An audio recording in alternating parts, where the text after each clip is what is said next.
Don't hold on to pain. Let things go which are holding you back. Release what no longer serves you. I see this being shared again and again and again in like self-development, self-help type stuff. But I don't see many people talking about like how to actually do that. So in this video, I wanted to share some of the things which over the years that I've been like on this personal growth path, which has been quite a long time now. The things, the techniques that I have figured out to kind of like get to the root of what it is that I need to release, and then how to actually let that shit go. I don't want to spend too long on this, but I wanted to talk a little bit about like how you actually work out what it is you're supposed to release in the first place, because I find that sometimes when things have been buried for a really long time, or we've like been adding extra things like layering shame and things like that on top of other feelings and emotions, it can be hard to actually know like what is it that is actually blocking me, what is it that I am trying to release. And so I wanted to talk to you about the shadow bag.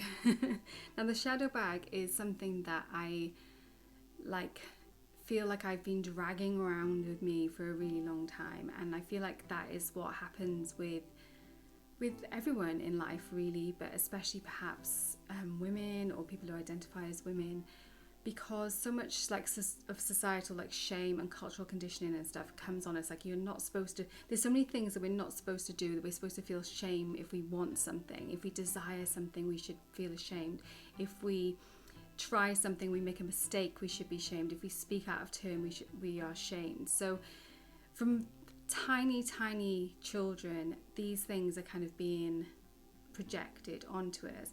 And if you're a sensitive person, if you're a neurodivergent person, then these things can block us up and become kind of part of our personality. And I call it the shadow bag because it's like somebody says something that shames you or makes you feel bad, and rather than like examining it, because quite often these things are said to us by people that we love, and we don't want to think that person's wrong, and so we'll just be like, okay, I'll take that piece of information, but I don't want to deal with it now, like, you know, like you talk too much about your interests or something like that, and you just shove it in that shadow bag and try and pretend that it doesn't exist. And then the more things that happen like that as we go through life, like more and more stuff gets shoved into that shadow bag until the bag is like really bulging and really heavy, and we're still dragging it around with us. And so of course, like, you know, it's good advice to say let that stuff go, let go of the stuff that is in the bag. But you know, it's like we've almost forgotten that that bag is there because we've got so used to carrying that baggage around with us that it's become part of us. And we start to get scared that if we do let go of some of the stuff that's in there, or even just investigate the contents of that bag and be like, so what is in here, that can undermine our personality, because these things that have been put into this bag have become part of us, and you know, in lots of ways have served us because they have kept us safe in certain situations. They've kept us behaving in certain like appropriate ways in certain situations which may not feel natural to us, but which stop us from being like culturally shamed if we don't behave in those ways. So there's good reason why this stuff is in there, but to be able to like grow and feel light and free, we have to start getting into that shadow bag, ripping it open and starting to get some of the stuff, you know, shining a torch in there and figuring out what it is that is in there and starting to let some of that stuff go. And this is not a quick process. I feel like I only really started doing this after I transitioned into motherhood, and like, you know, there was so much other stuff going on at the same time then, you know, looking after a young child, and then I had another baby a few years later, and so it's been, I don't know, 10, 13 years perhaps, 14 years perhaps now, where I've been like looking at this stuff and kind of figuring it out. And it's an ongoing process. It's something that I'm going to be carrying on doing for the rest of my life, I'm sure. So I just wanted to reassure you that like, if you feel like it's taken you too long, then it's completely normal for it. It took a really long time for that stuff to build up, and so it's not any reflection on you if you can't just like let that stuff go straight away. Of course not. This is an ongoing process. That said, what I have found as well is that some of the more recent things that have gone in this, like more recent shames, and when you're more like clued up to oh, okay, that's made me feel a certain way. When we're more in tune with our feelings and our thoughts, you know, we can get in tune. I'll come on to the techniques and stuff in a little bit. I just want to talk about this more generally first of all. When we are more tuned in, we can recognize before we shove stuff into the bag. Or sometimes we shove it in, but then we can get it back out pretty quickly. So some of the stuff that, when things like that come up now, like the other day, somebody asked me something and I just literally like answered in a very literal way because that's how my brain works. And then afterwards I was like, I shouldn't have said that like that. And it was like, pop that bit of shame and sort of feeling stupid into that shadow bag. But I was like, no, I'm not going to do that because I don't want to be sticking any more stuff in my bag. I want to be getting the things out of this. So because I could recognize that because I was tuned in, it was much easier. And so I could just like examine the situation for what it was, feel the feelings, kind of examine the feelings, even like question the feelings a little bit. Should I feel ashamed, I suppose, rather than like, should I feel like this? Because, you know, if we feel like something, we feel like it. So much happens when we say should, you know, and it brings up so much like weird shit that we need to just get rid of, that, you know, get rid of it. We keep saying it over and over again. So I just wanted to reassure you basically that you've got a massive bag of stuff, we all have, and we let that stuff go by taking things out piece by piece and like examining them. And sometimes you have to start with like the stuff that's near the top first, and you don't get down to the really like deep dark stuff until you've dealt with some of the kind of top things.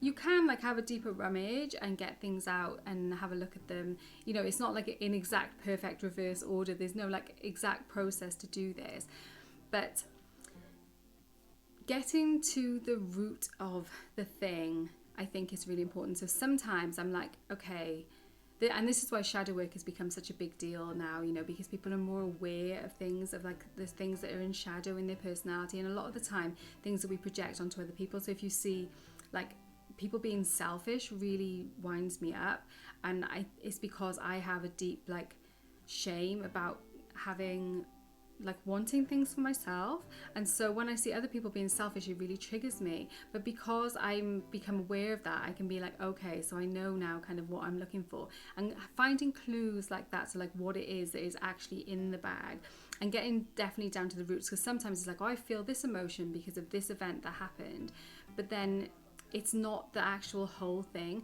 and you have to like dive deeper into it to actually get to like, it's like if you're weeding, you know, if you just pull the stem of the plant out, then it's going to just grow again because the root is still in there. You need to actually get to like, what is the truth of it? What is the actual root of this thing? Why is this thing gone in here? Why do I still have lots of feelings about this?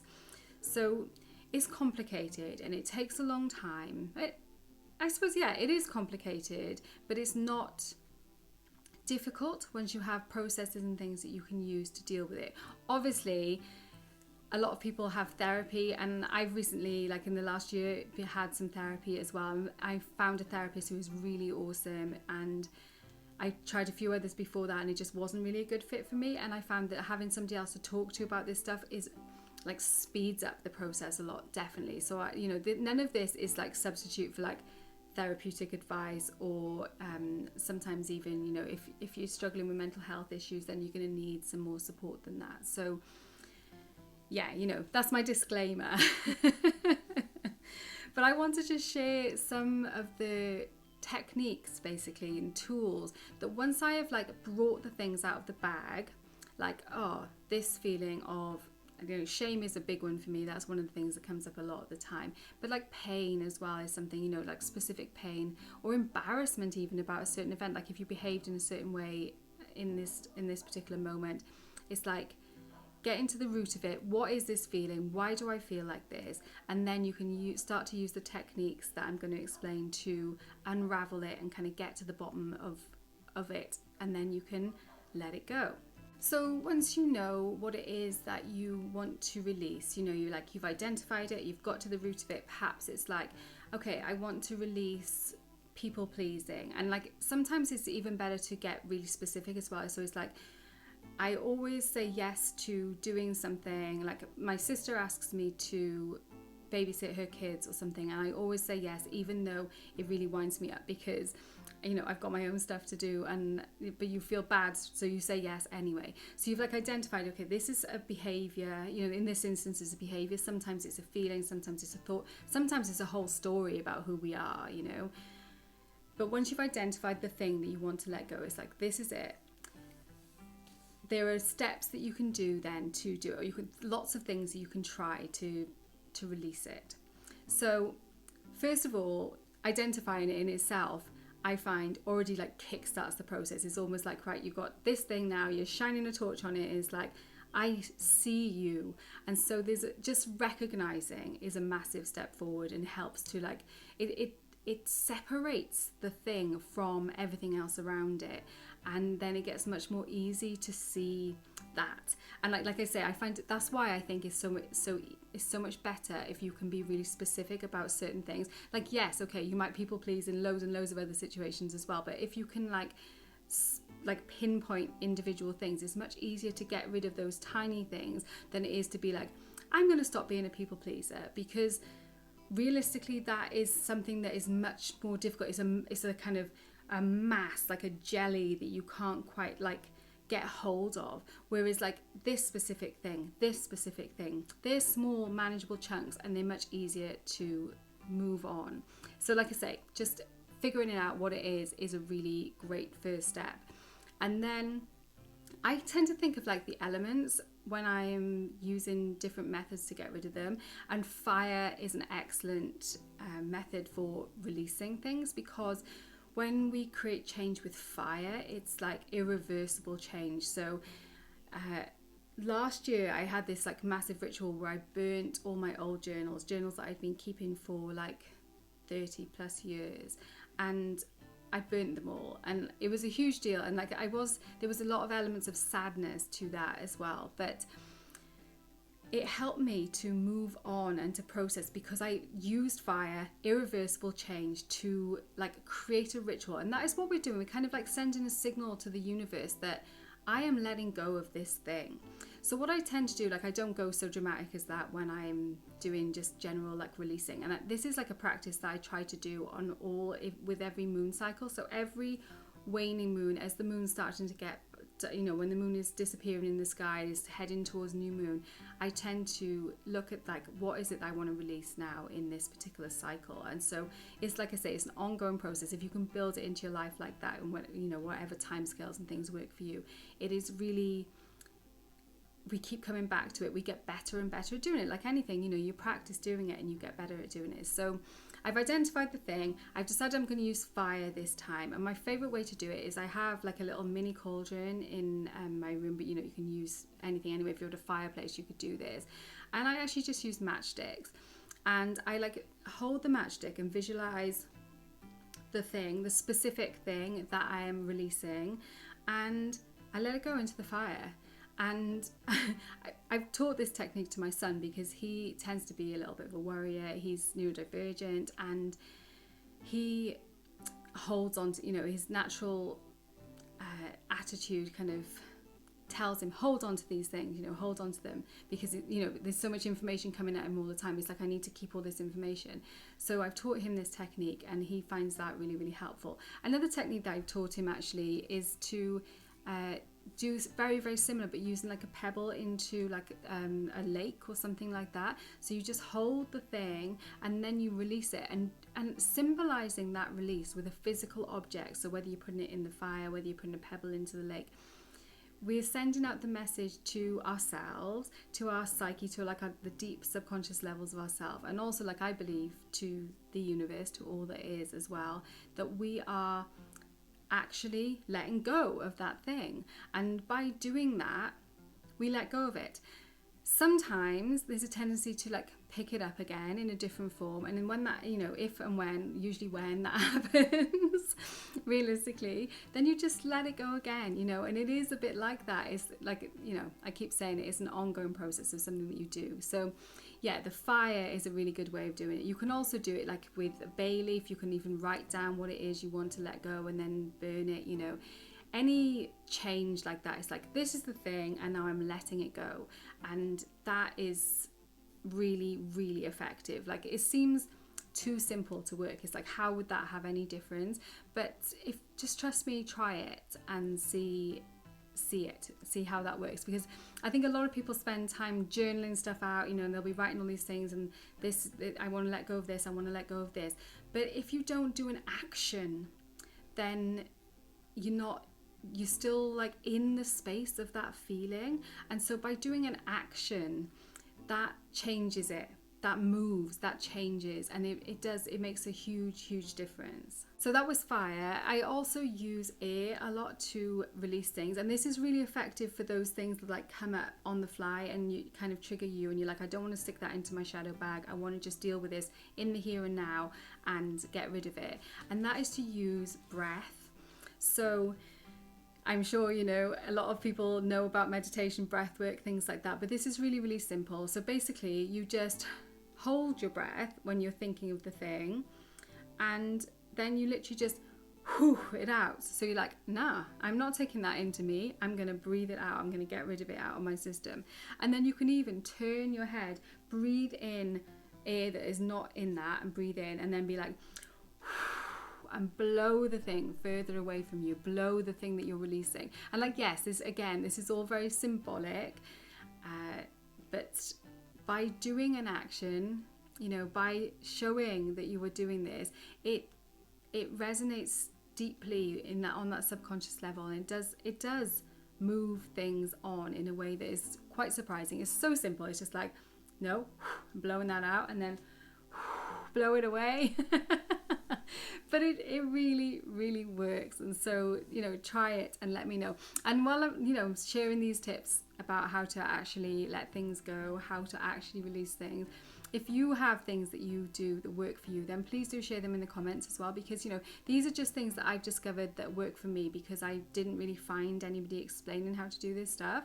So if you've got tips, then please do share them so that people can read the comments, and I can read the comments and get new ideas about ways to do things as well. So yeah, we talked about fire, we talked about air, we talked a little bit about water actually, because I said about doing the thing where you drop the pebble into the water, but that's kind of like combining earth and water, and it's more of the throwing it away. That theme of like physically letting go of something continues through all of the things, unsurprisingly, because that is what we are trying to do. We are letting go of something. So if we physically enact out letting go of something, then it helps us to emotionally, psychologically, spiritually, to release that thing.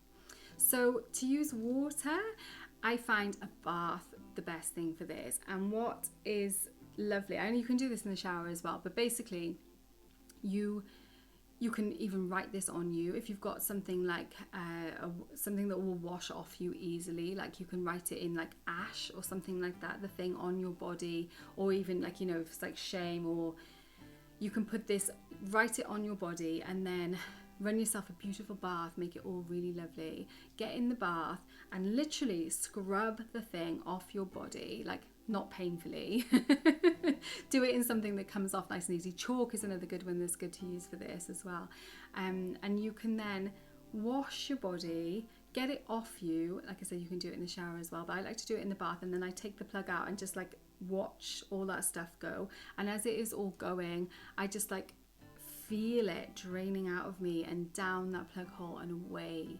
And that is just, it feels, especially for emotions, I find that using the water one for emotions is really effective. And similarly, using the breath work for thoughts, for unhelpful thoughts that you don't want to be carrying around with you, that is really effective too. So earth, you can, if you want to. I don't use this one as much because I find that like the other three just seem to work better for me. But when you've got something like really deep rooted, like trauma, or sometimes like ancestral baggage, stuff that you've inherited from your family of origin perhaps, or even like going back further than that, that is like dragging you down and is a weight on you, using the earth element to help to release that is really effective. And the way that you can do this is you write down the thing that you're releasing onto something that is biodegradable, something that is safe to put inside the earth, and then you literally just bury it. And like, this is a slower process, so that's why it's more for like these kind of big perhaps intergenerational kind of type things. But as the thing that you've buried like rots down and gets broken down and becomes part of the earth, it becomes assimilated into the earth, you will have that lightness. As that thing breaks down, you will feel it in your body that is actually happening. And so there's an element of like in the darkness of that, because you have to trust, like with the other things you can see it happening in like real time, in like quick time really, but with the earth, when you can't see it happening, so you have to kind of like trust that it is happening, but you will feel it in your body. So I hope that those techniques are useful. Like I say, please do share if you've got some for me to try as well. And if you like this video, give it a like so that more people can see it. Thank you so much for watching. Warmest blessings, and I will see you very soon.